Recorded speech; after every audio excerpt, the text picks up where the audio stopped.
de la transcripción y vamos a empezar con lo que son los mecanismos posttranscripcionales. ¿Qué son los mecanismos posttranscripcionales? Son 3 procesos que lo que hacen es preparar al RNA mensajero eucariote para poder salir al núcleo y ser utilizado ya como molde para la síntesis de proteínas, ¿no? Entonces, estos 3 procesos, como yo les decía, son exclusivos de los eucariotes, no se dan en procariotes. ¿Por qué? Por 2 cosas. Primero, porque los genes procariotes no tienen intrones y exones, es decir, toda su secuencia codificante es eso, es codificante, o sea, toda su región, más bien toda su región codificante sirve para la síntesis de la proteína. No necesitan estabilizar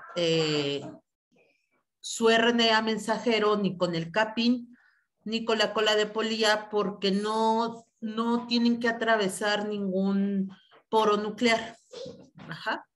Entonces, por lo tanto, el RNA mensajero procariote sale directamente como está de la traducción y es llevado a los ribosomas para comenzar, sale directamente de la transcripción, perdón, y es llevado a los ribosomas para comenzar la traducción. Entonces, en los procesos posttranscripcionales, tengan muy en cuenta que son exclusivos de las eucariotas. Entonces, quedamos que son 3. La maduración del extremo 5' o conocido como capping, el mecanismo de splicing y la adición de una cola de poliadenina en el extremo 3'. Entonces, vamos a ver cada uno de estos. Yo lo tengo planteado a que los veamos en un orden. Vamos a respetarlo, pero si quieren que me regrese hacia alguno de los procesos que no lo hayan entendido bien, ya saben, alzan la mano y me avisan y nos regresamos, ¿ok? Entonces, esto que le estaba platicando del RNA mensajero procariote y eucariote, pues aquí está ilustrado, ¿no? Aquí están las diferencias. Como les decía yo, el RNA, la región codificante del RNA procariote es la misma que sale a la transcripción.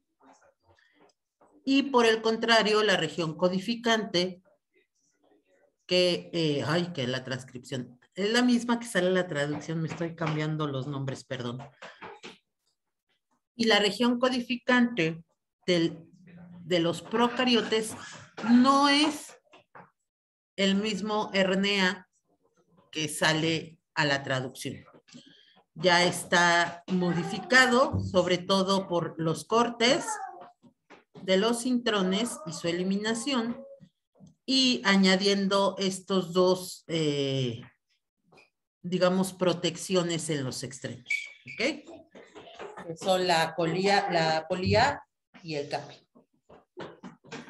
Entonces, más o menos este sería como el proceso de un RNA eucariote cuando acaba de ser transcrito. Como ustedes vieron en la primera imagen, puede irse modificando conforme se va sintetizando. Esta es la polimerasa, la RNA polimerasa. Conforme va saliendo el RNA, es estabilizado con algunas proteínas específicas para el RNA heterogéneo nuclear, que recuerden que así se llama antes de ser madurado en RNA mensajero. Se va dando al mismo tiempo el capping. Después, conforme va avanzando la transcripción, se puede dar el splicing. Aquí está el splicing. Y al final, cuando llega la parte de terminación de la transcripción, pues ya se agrega la cola de polía. Entonces, más o menos es este el proceso que les indican aquí. Lo primero que hace es agregar el extremo 5', el capping. Ahorita les explico qué es el capping. Y aquí, pues, lo que tenemos es el RNA heterogéneo nuclear o transcrito primario. Después viene el splicing y la eliminación de la región de terminación. Por eso yo les decía que las regiones de terminación son muy parecidas y que son una cola de poli-U, que no se tenía que confundir con el extremo de polía que se agrega al final, porque la región de término es una región, o sea, a ver, déjenme explicarme. La región de término en el DNA es un polímero de A, es decir, un poli-A, pero al momento de transcribirse se convierte en poli-U, que es esta región la que hace la horquilla de terminación en las eucariotes y logra zafar la polimerasa del DNA molde y liberar el RNA heterogéneo nuclear. Ahora sí. Entonces, no hay que confundir cuando nos dice que la secuencia de término o que la región de término es un poli-A, no hay que confundirlo con la cola de poli-A. ¿Ok? Espero no haberlos enredado. La región de término también se elimina. Es decir, esta horquilla que se forma para poder eliminar o para poder separar el complejo de la polimerasa con el DNA molde, al momento ya de ser terminada la transcripción, se elimina esa región. Entonces tenemos un extremo 3' que no va a ser correspondiente a la región de término. Entonces esto se da mientras se está dando el splicing de los intrones. Y de hecho, pues el siguiente paso es ese, ¿no? La eliminación de la región de término, que aquí es donde se adiciona la cola de poliadeninas. Y por último, pues ya se da el splicing. Entonces, estos pasos, digamos que van en este orden. Primero se agrega el capi, luego se elimina la región terminal, se adiciona la polía y por último el splicing, aunque como ya les había comentado, se pueden dar casi al mismo tiempo. Mientras, mientras el RNA se está sintetizando, se pueden ir dando estos pasos. ¿Ok? Sí, no hay duda. ¿No se confundieron con la parte del polígono?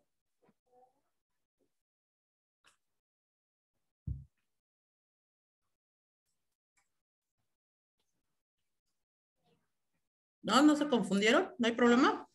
No. Ok. Entonces, vamos a ver primero la parte del splicing.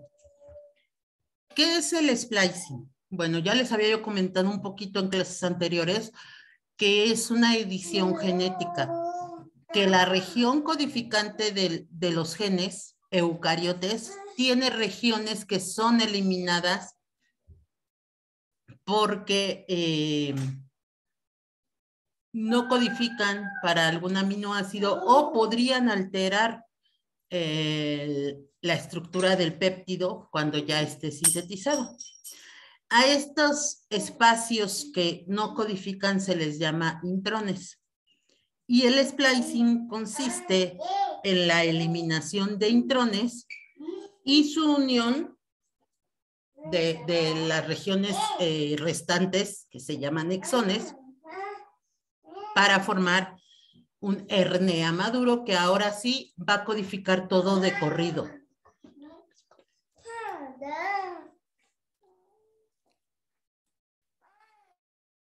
Permítame tantito.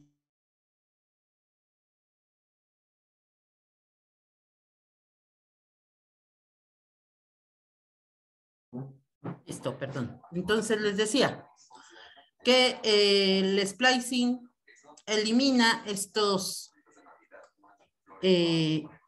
intrones y nos deja solo los exones.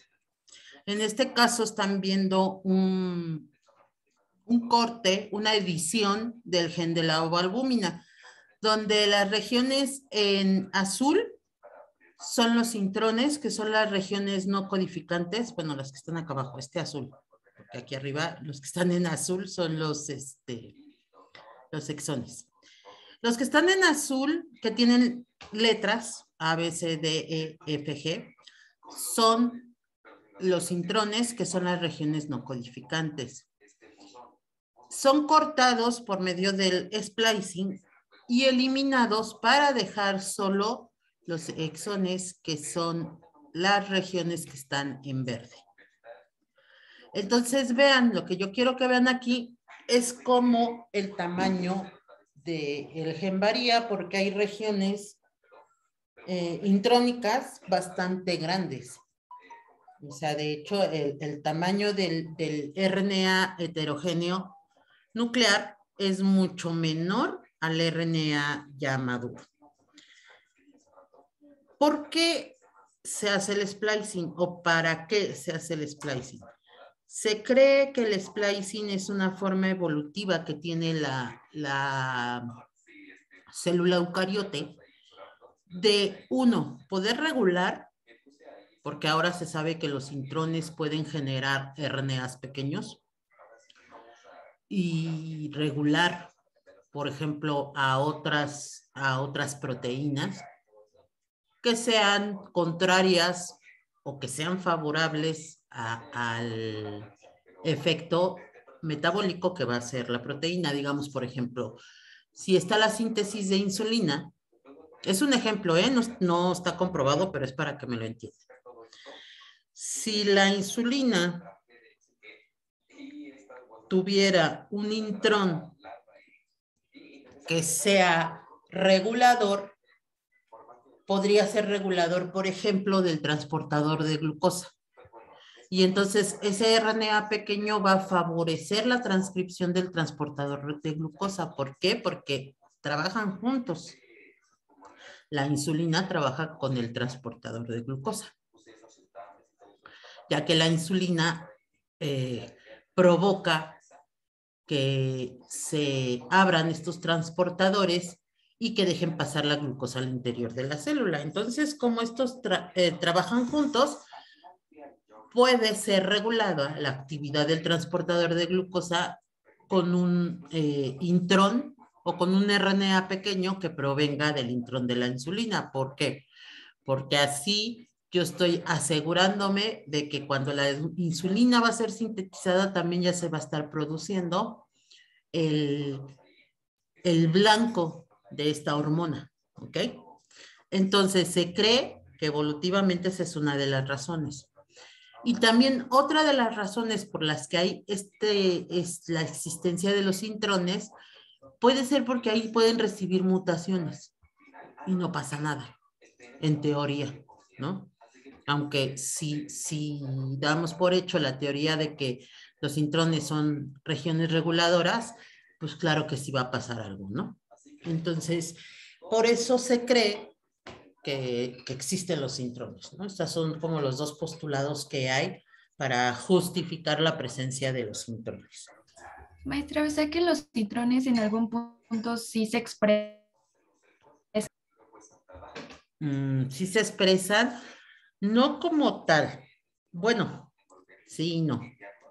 Lo que pasa es que un intrón no codifica para ningún aminoácido, pero sí puede presentar una actividad reguladora uniéndose a otros RNAs o a un DNA y provocar el silenciamiento o al revés, ¿no? La producción de estas proteínas, la expresión de las proteínas.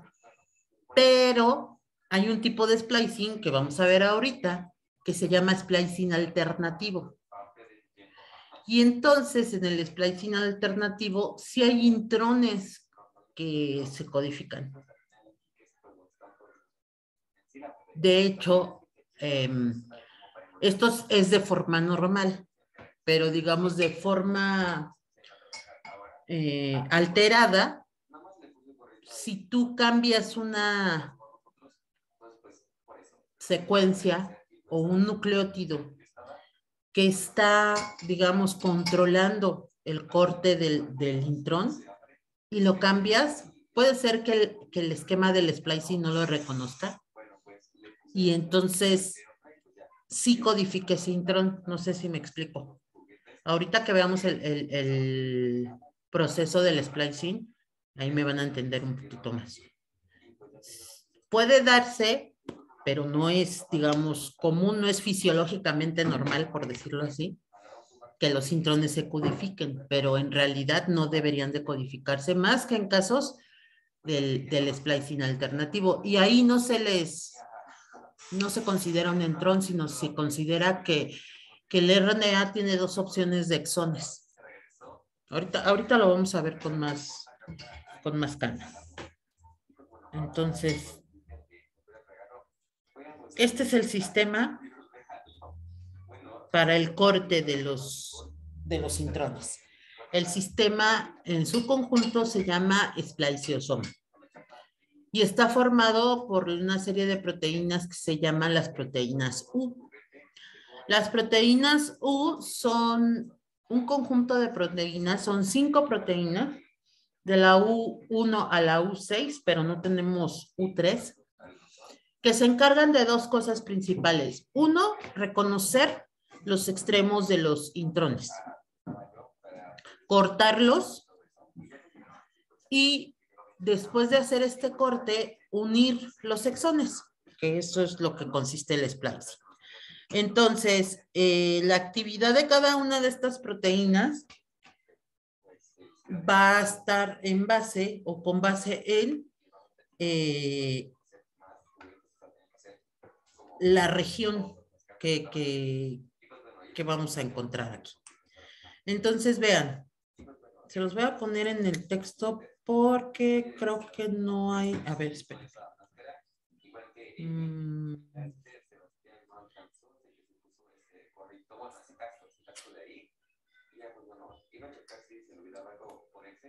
No, no están. Entonces, vamos a ver.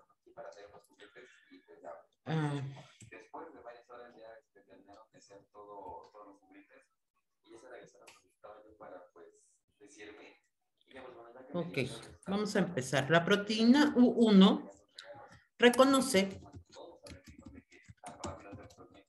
el extremo 5' ya del RNA heterogéneo nuclear. ¿Cómo lo reconoce? Porque el extremo 5' de todos los intrones tiene un inicio de guanina uracilo. Eso es a lo que yo me refiero con cuando hay una mutación, digamos que uno no podría reconocer si en lugar de guanina está adenina, por ejemplo, pues entonces no reconoce esto como el principio del intrón. Y lo que va a pasar es de que al no reconocerlo, pues la maquinaria de splicing no va a actuar y por lo tanto la proteína se va a transcribir, se va a traducir con aminoácidos extras que corresponderían al intrón. Eso sería que un intrón sí se podría traducir, pero no es normal. La proteína U2 va a reconocer lo que le llaman la rama.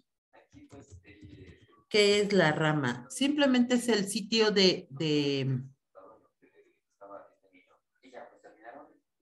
como de doblez para el intrón. Que la rama es una adenina que está en el extremo 3', más o menos a unos 5 nucleótidos del extremo 3' del intrón.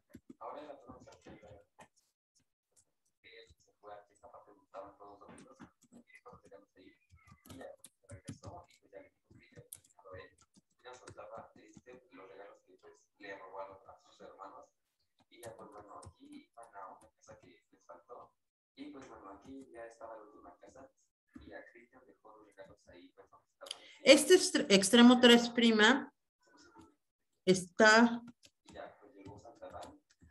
marcado por un par de nucleótidos que es la adenina y la guanina. ¿Ok? Entonces, como ven, la guanina abre y cierra el intrón. Entonces, la proteína U2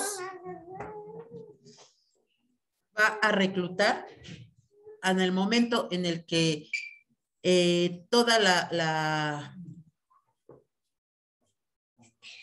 las dos proteínas. Espérenme tantito porque me están llamando aquí. Entonces, tenemos estas dos proteínas, U1 y U2, que lo que van a hacer es reconocer al intrón. ¿Ok? Y esto es completamente lógico, ya que necesitamos reconocer el extremo que se va a cortar. Me deja. Ok. Y digamos que esta adenina, que esta parte ramificada o rama, como se le conoce, es como la clave para reconocer que sí tenemos un intrón. Porque, pues obviamente, imagínense si nosotros analizamos un genoma humano. ¿Cuántas GUs y cuántas AGs podemos encontrar?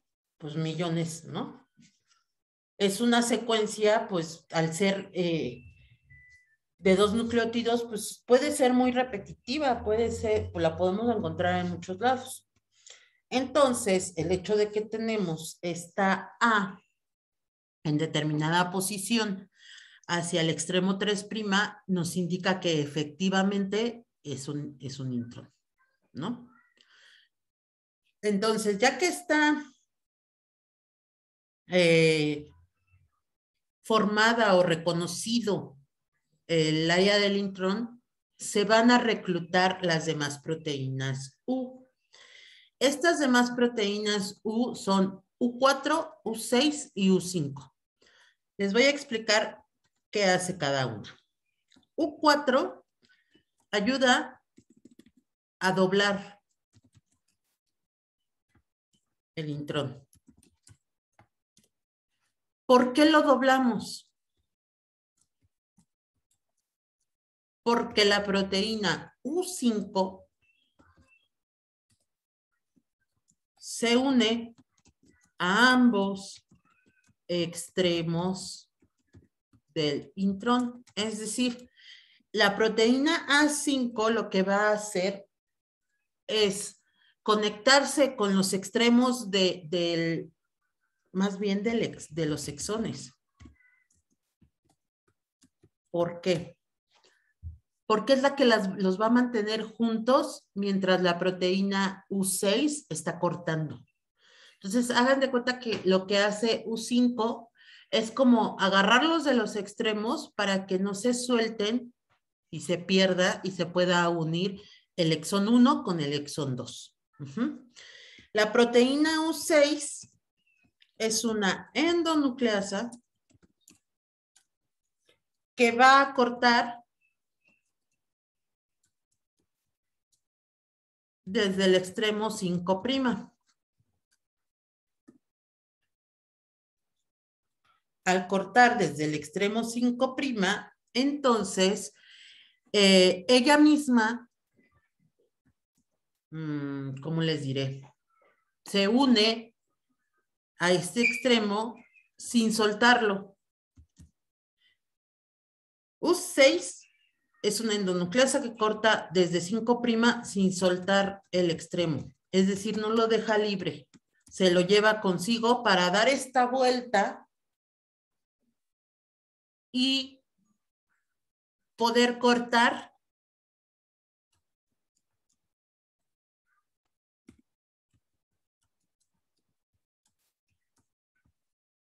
al extremo 3' también.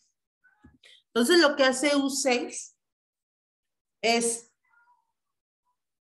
cortar el extremo 5' del intrón y llevárselo consigo, no soltarlo. Ajá. Y se lo lleva hasta 3'. Para eso le ayuda también U2. Si se fijan, le da como el reconocimiento de dónde se va a colocar U6. Y ya que los cortó, entonces U5 los une. Entonces U5 también tiene actividad de ligasa.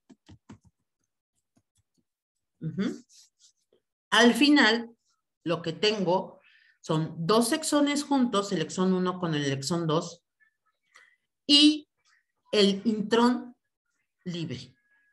Cuando obviamente se corta el extremo 3', pues U6 deja libre al intrón, también U2 se desacopla y U5 se queda para unirlos y retirarse.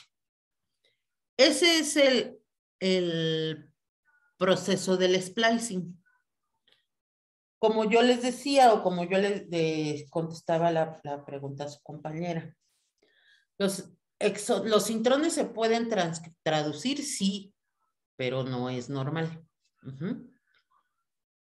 ¿Alguna duda hasta aquí?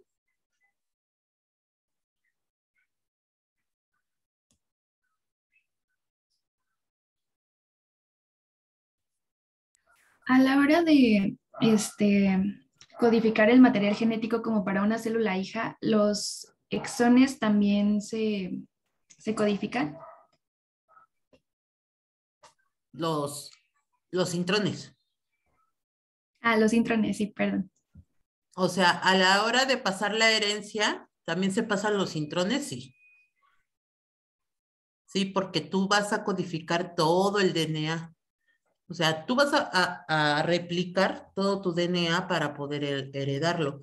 Eso incluye regiones no codificantes, regiones altamente repetitivas, intrones, exones. Todo se copia tal cual y se transfiere a la célula.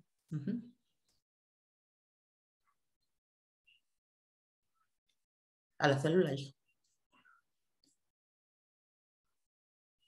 Ok. Déjenme borrar esto porque si no se va a venir en la otra diapositiva.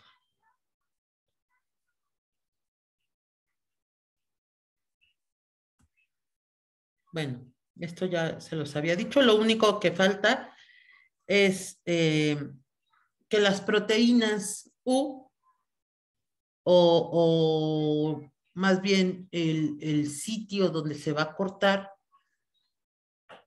hay unas proteínas auxiliares, aparte del sistema U, que se llaman SR,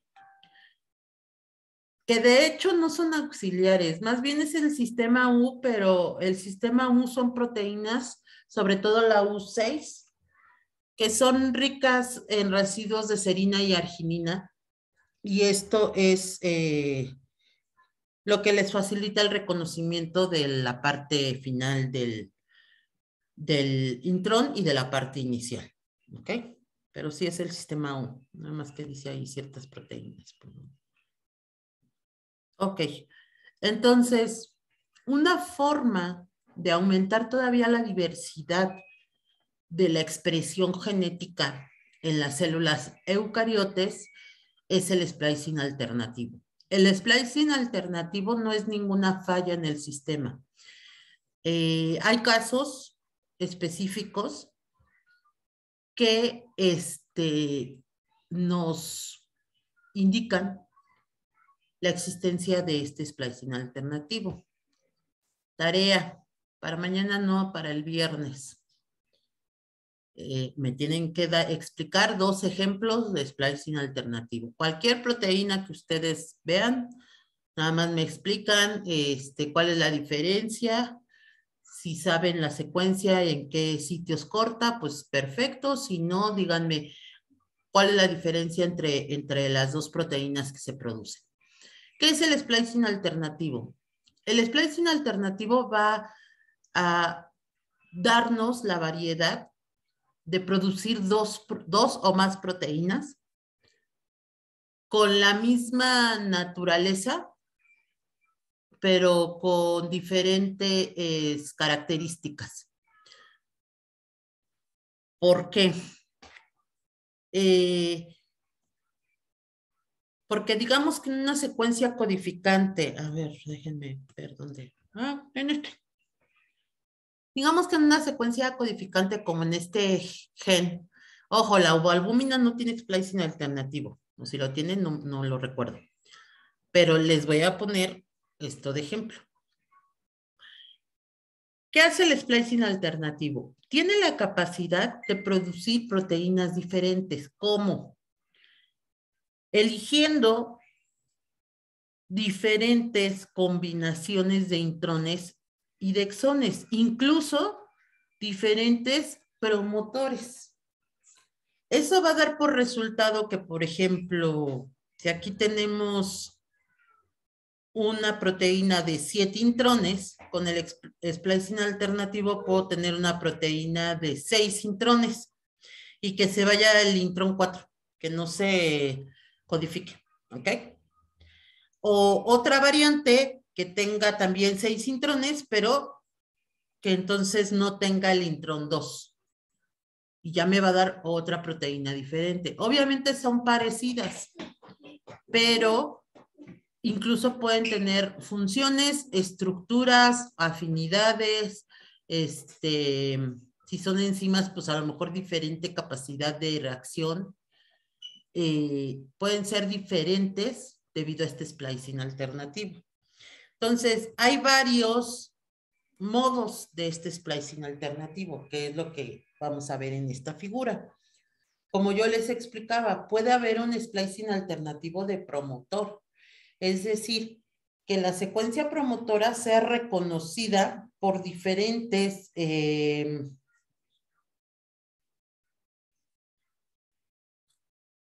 factores de transcripción y que entonces se vaya a dar la expresión de un gen más corto, digamos, que el otro.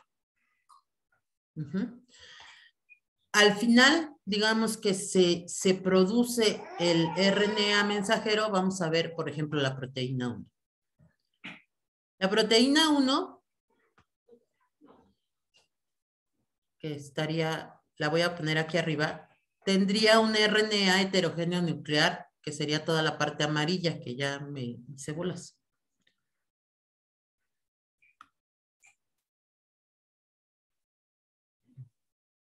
Que se vea bonita. Va a ser de aquí hasta acá su RNA heterogéneo nuclear. Y entonces, ¿por qué? Porque eligió al promotor 1. Va a pasar o va a hacer la eliminación de intrones y de exones. Y entonces va a dejar, va a eliminar todo esto.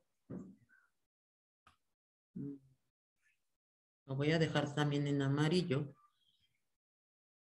Toda esta área que está sombreada, lo va a considerar un intrón. Y entonces voy a tener al final 3 exones, este que es azul un poco más oscuro y los 2 celestes, y esa sería una proteína. Su alternativa es la siguiente. La vamos a poner en rojo. El promotor es reconocido en el segundo exón. El exón que se saltó la primera proteína. Entonces, su RNA heterogéneo nuclear va a ser el que está en rojo. Y su splicing va a ser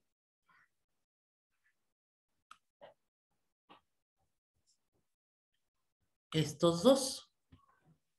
Va a eliminar 2 intrones. En ambos casos se eliminan 2 intrones y se quedan 3 exones. Pero los exones van a ser diferentes los dos del inicio.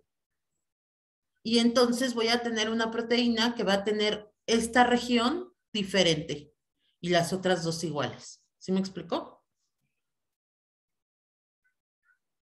Ahora,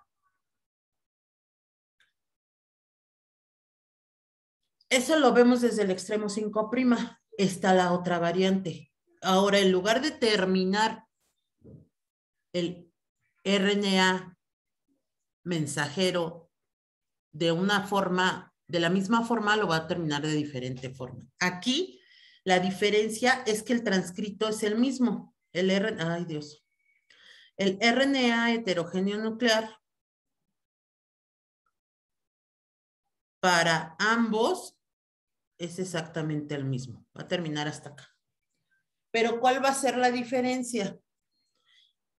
Recuerden que antes de salir a la traducción, se elimina una región de transcrito, que es la región donde está la zona de terminación de la transcripción. Bueno, además de esa, aquí nos está diciendo que el primer splicing va a ser la eliminación de 1, 2 intrones. Pero estos 2 intrones están abarcando este exón. Es decir, lo van a eliminar, se va a eliminar y entonces me va a quedar un RNA mensajero maduro con 3 exones, pero los 3 exones son diferentes en este caso. Su splicing alternativo,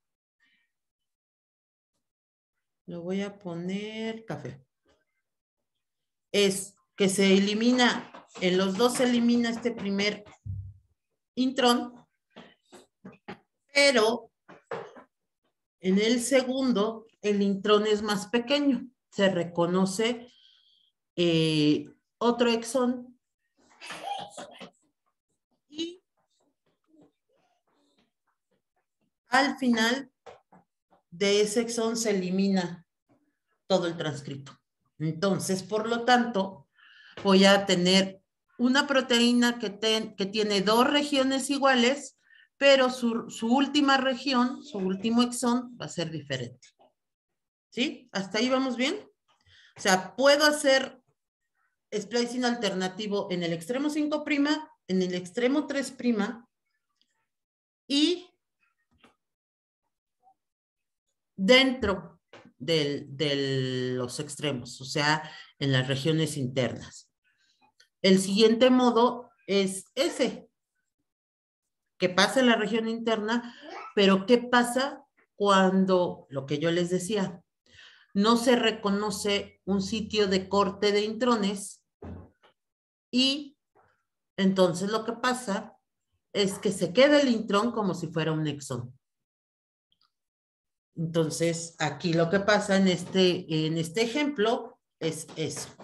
El transcrito es el mismo.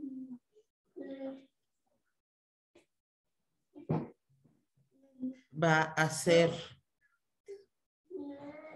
de la misma longitud.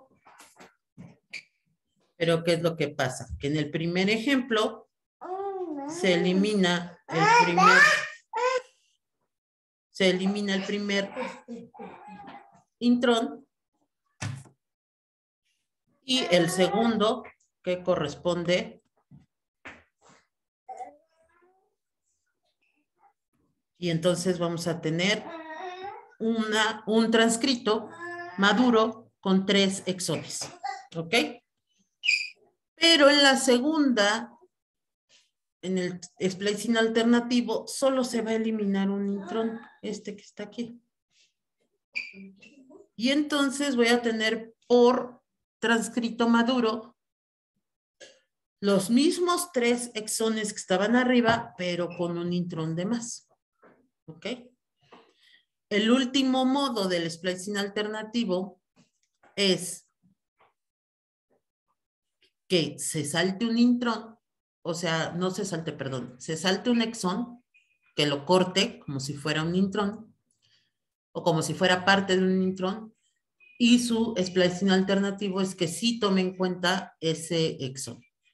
Entonces, nuevamente, el transcrito primario es el mismo. Y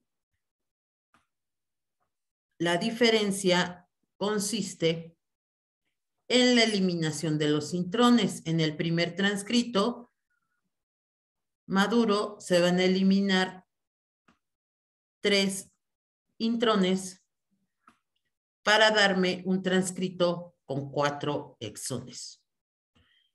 Y en el splicing alternativo se van a eliminar 2 intrones. El primero que no cambia y el segundo que va a abarcar 2 intrones y un exón. Esto va a ocasionar que ese exón se elimine y que mi transcrito maduro sea de solo 3 exones, cuando el original es de 4, ¿no? Entonces, ¿esto qué causa? Pues que cuando esto entra a la traducción vamos a tener aminoácidos diferentes, o sea, diferentes en su secuencia que, digamos, por ejemplo, en este, que a lo mejor la proteína va a ser del mismo tamaño, pero va a haber una diferencia de aminoácidos en estas regiones. Va a haber aminoácidos de más o aminoácidos de menos. Y entonces todo eso altera la estructura y por lo tanto la función de las proteínas que sean producidas por este método. ¿Qué pasó, Nelly? ¿Las proteínas que se producen pueden considerarse como familias multigénicas? Buena pregunta. Yo creo que no, más bien se consideran splicing alternativos, porque recuerda que las familias multigénicas sí son diferentes genes que están localizados en diferentes lugares, pero que son muy parecidos. Y aquí la proteína proviene del mismo gen. Lo que pasa es que se le cortan regiones o no se cortan regiones que deben de cortarse. Entonces, no es lo mismo. Y, por ejemplo, ¿pueden realizar funciones similares o sí son muy diferentes? No, de hecho son funciones similares, pero obviamente pueden ser alteradas en cierto tipo, ¿no? Por eso los mandé a buscar ejemplos para que vean lo que puede causar. Realmente el splicing alternativo natural, normal, o sea, que no nos genere alguna deficiencia, sí existe. Pero también hay splicing alternativo que nos va a ocasionar pues alguna falla en el organismo, ¿no? Ya porque la proteína que está produciendo no es que sea deficiente, sino que puede tener otras características. Por ejemplo, si hablamos de una enzima, a lo mejor la proteína que sufre del splicing alternativo puede tener una mayor afinidad por su sustrato o una menor afinidad por el sustrato y entonces eso pues te altera la fisiología de la célula, el metabolismo de la célula. Entonces, no todos los casos son dañinos, digámoslo por decirlo de una forma. Hay casos en los que sí existe el splicing sin que se vea alterada la célula, ¿no? Por eso me interesa que busquen ejemplos.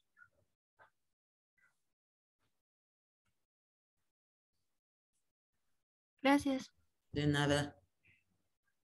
Entonces, ¿queda claro lo del splicing alternativo? ¿Cómo se da o por qué se da? Bueno, al parecer se ha investigado que hay diferentes variantes, sobre todo la proteína U1 y de la U6, y que reconocen diferentes sitios o diferente afinidad de los sitios de corte. También pues se puede dar por mutaciones, es decir, si se muta el sitio del splicing, el sitio de corte, pues ya vimos que puede generar que un intrón no se corte adecuadamente. Entonces, evolutivamente para las eucariotes puede ser una ventaja, porque podemos producir diferentes proteínas con diferentes características con un mismo gen.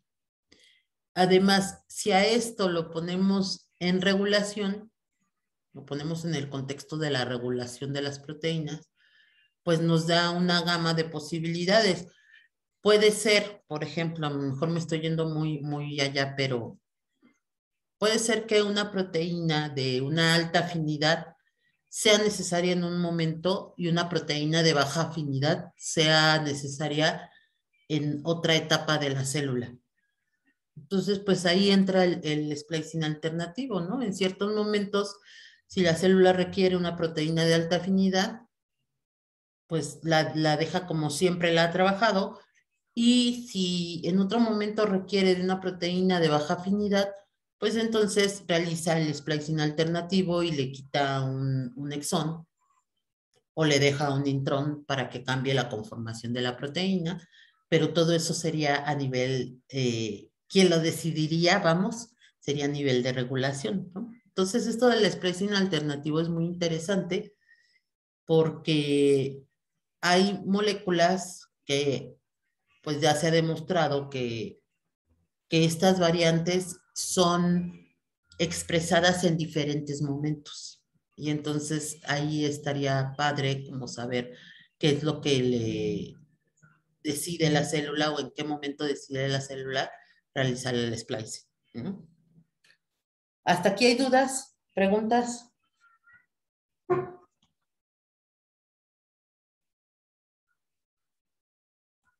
Borro para pasar a la siguiente.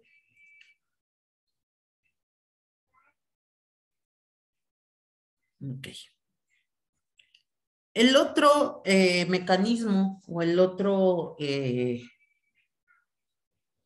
proceso posttranscripcional que vimos es el capping. Como les decía, cap es gorra en inglés, y entonces el capping es como ponerle una gorra al RNA mensajero. ¿En qué consiste esta gorra? Esta gorra no es otra cosa que una molécula de guanina o del nucleótido guanosina trifosfatada, formando un enlace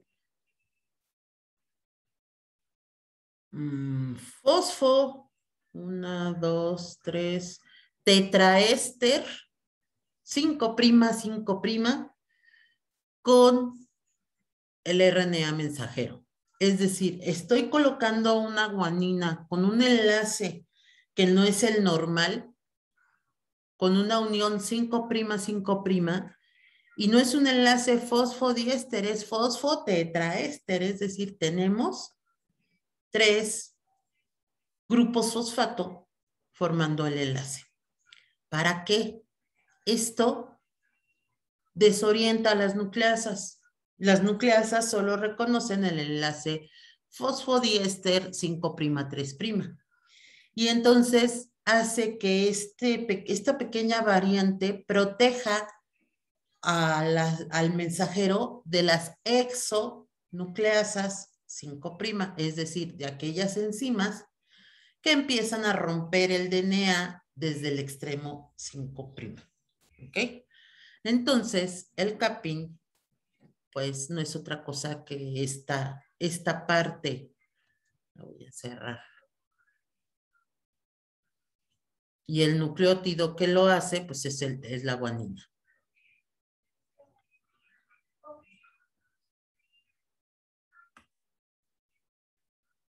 Ok, hasta aquí. Todo este es el cap, la gorra. Ok.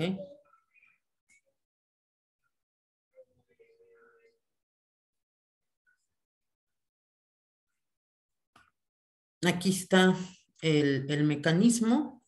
No lo vamos a ver a detalle, solo quiero que vean cómo se forma mediante el extremo 5' trifosfatado y una guanina 5' también trifosfatada. Esto va a ser catalizado por dos enzimas, la fosfatasa y la guanililtransferasa de RNA mensajero, que lo que hacen es la fosfatasa primero le va a quitar un grupo fosfato al RNA mensajero o al pre-RNA mensajero.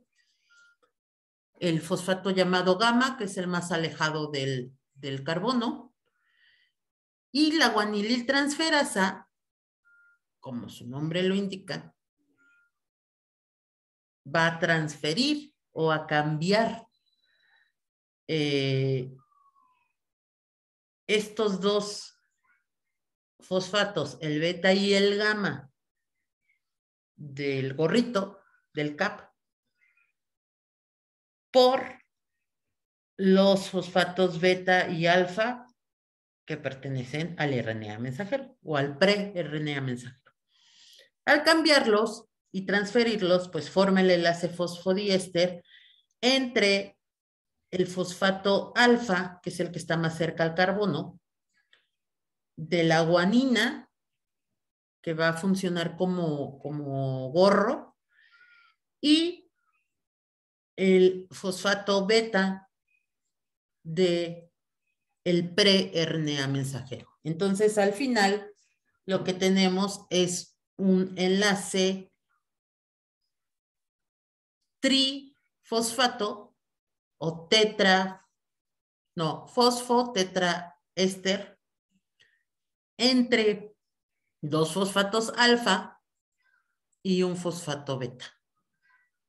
El alfa o el beta es por la posición que están con respecto al carbono. El alfa es el que está más cerca, el beta es el que le sigue y el más lejano es el gamma. Entonces, este enlace, como bien dice aquí, pues no es nada común. Y al ser no común, pues entonces es ignorado por las nucleasas. ¿Ok? Y entonces digamos que la guanosina o la guanina, la guanosina está al revés, digamos que la volteamos de cabeza, vean cómo están las bases aquí y aquí cómo está la base, y entonces esto evita que las nucleasas reconozcan este sitio y puedan actuar por ahí.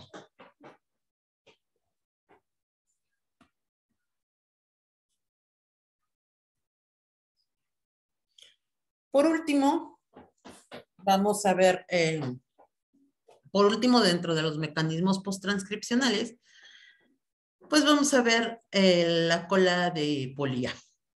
En la cola de Polía hay dos pasos. Primero se eliminan, como les decía yo, el extremo, la región terminal del gen, del transcrito, y después se agrega a la cola de Polía.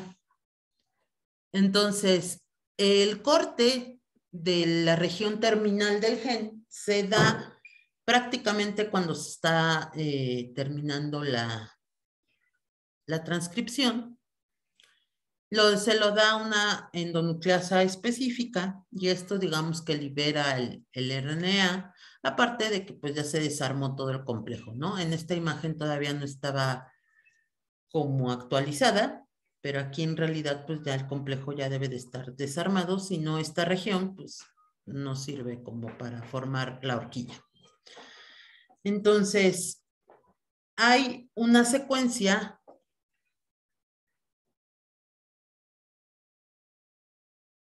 consenso dentro de todos los RNA, que es 2 adeninas, un uracilo, 3 adeninas, que es reconocida por una enzima en específico y que está asociada al dominio carboxilo terminal de la RNA polimerasa. Entonces, digamos que el extremo carboxilo terminal de la RNA polimerasa es este, Y entonces cuando esta secuencia consenso pasa por aquí y lo reconoce, entonces provoca este corte. ¿Ok? Ya que está cortada el RNA, el pre-RNA o el RNA heterogéneo nuclear, entonces llega una enzima que se llama la poliapolimerasa. ¿Qué hace? Pues esta enzima solo reconoce, o más bien solo reconoce en su sitio activo nucleótidos de adenina. Y lo que va a hacer es que los va a añadir y nucleótidos de riboadenina, o sea, de adenina unida a ribosa, y los va a añadir a este extremo 3', formando la cola de poliadenilato. Esta cola de polía sirve para estabilizar al RNA mensajero mientras pasa por el poro nuclear, llega a citoplasma y se encuentra el ribosoma. ¿Estabilizar en qué sentido? 1, evitar que las endonucleasas puedan romperlo. Y 2, que protege, digamos, al DNA mediante la unión de proteínas que reconocen esta secuencia de polía y estabilizan y protegen al RNA mensajero hasta que llega al ribosoma. ¿Ok? Entonces, ya que tenemos estas tres cosas, estos tres procesos post-transcripcionales, podemos llegar a la traducción, que es cuando el RNA mensajero entra al ribosoma y cambia el código, traduce el código de nucleótidos al código de aminoácidos. ¿Ok? Bueno, aquí es igual, aquí está la secuencia consenso. Y aquí en este circulito está la enzima y lo que hace pues es poliadenilar el extremo 3'. Otros mecanismos, ya para terminar, también son posttranscripcionales, pero no son para el RNA mensajero, sino más bien son los mecanismos que se utilizan para madurar a los RNA ribosomales y a los RNAs de transferencia. Estos mecanismos son, digamos que más sencillos, solo implican corte porque hay que recordar que en los procariotas, los RNA ribosomales y algunos RNAs de transferencia se transcriben juntos, están en el mismo gen, digamos, comprenden el mismo gen. Entonces, lo único que falta es cortar en las regiones adecuadas para poder tener las secuencias tanto de los RNA ribosomales como de los RNAs de transferencia. En el caso de las eucariotes, el RNA de ribosomal son sintetizados 3 de ellos en un solo gen y uno aparte en otro gen, en otra región. Entonces, también aquí lo único que pasa es un mecanismo que le llaman de maduración, que es la separación por medio de endonucleasas que reconocen ciertos extremos, que son los que les marcan aquí como en violeta, y que pueden cortar las secuencias en el sitio específico para darnos por resultado estos 3 RNAs del ribosoma eucariote. Y a lo que le llaman la maduración de extremos es que van a eliminar estas secuencias de corte que ya no les van a servir porque ya los cortaron y van a ser eliminadas de los extremos de estos RNAs ribosomales. Mención aparte merece pues, la maduración de los RNAs de transferencia. Si ustedes se acuerdan, yo les decía que en los RNAs de transferencia abundan los nucleótidos modificados. Entonces, también en el RNA de transferencia hay un extremo extra, que sería el extremo 5', tiene nucleótidos extra y se le conoce como secuencia guía. Así se transcribe, pero en su maduración, este extremo guía o secuencia guía se rompe. Al final también, esto es la maduración de extremos, a lo que se refiere la diapositiva pasada. La maduración de extremos consiste en eliminar estos extremos guía y la secuencia que tengan en el extremo 3', más o menos son 3, 4 nucleótidos, y en el caso de los RNAs de transferencia, se elimina su extremo 3', que es con secuencia UUA, bueno, pero nomás se eliminan las dos U's, y se le añade un extremo 3' con la secuencia de CCA, que eso va a ayudar a este punto a que sea reconocido por el aminoácido. Recuerden que los RNAs de transferencia reconocen los aminoácidos. También durante este proceso de maduración se van a ver modificadas las bases. ¿Por qué? Por medio de reacciones, de adiciones de grupos funcionales diferentes para que nos den las bases modificadas como dihidrouridina, 1-metilguanosina, 1-metiladenina, 5-metilcitidina, la pseudouridina y la ribotimidina. Y eso se da pues por medio de reacciones enzimáticas específicas que van ocurriendo en el camino del RNA de transferencia al citoplasma, ¿no? Y por último, todos los RNAs de transferencia traen un intrón. Y este intrón debe de ser eliminado. Este intrón protege al sitio de reconocimiento con el RNA mensajero, al anticodón, lo protege de posibles daños o posibles modificaciones surgidas en el transcurso del viaje, ¿no? Por último es eliminado y ya tenemos el RNA de transferencia maduro. ¿Ok? ¿Hasta aquí alguna duda, muchachos? ¿Pregunta?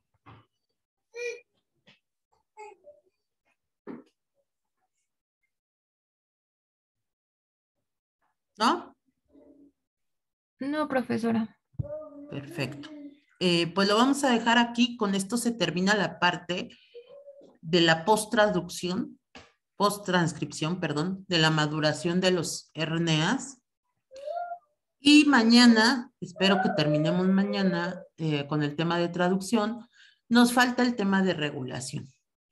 La regulación de la transcripción. Es decir, cómo la célula elige qué gen transcribir y cuándo, ¿no? Y en eucariotes y en procariotes. Ya terminando esa parte de regulación, terminaríamos con transcripción. Ya solo nos queda traducción y mutaciones. Entonces, pues creo que vamos bien. Nos faltan, ¿qué? 2 o 3 semanas de semestre. 2, ¿no?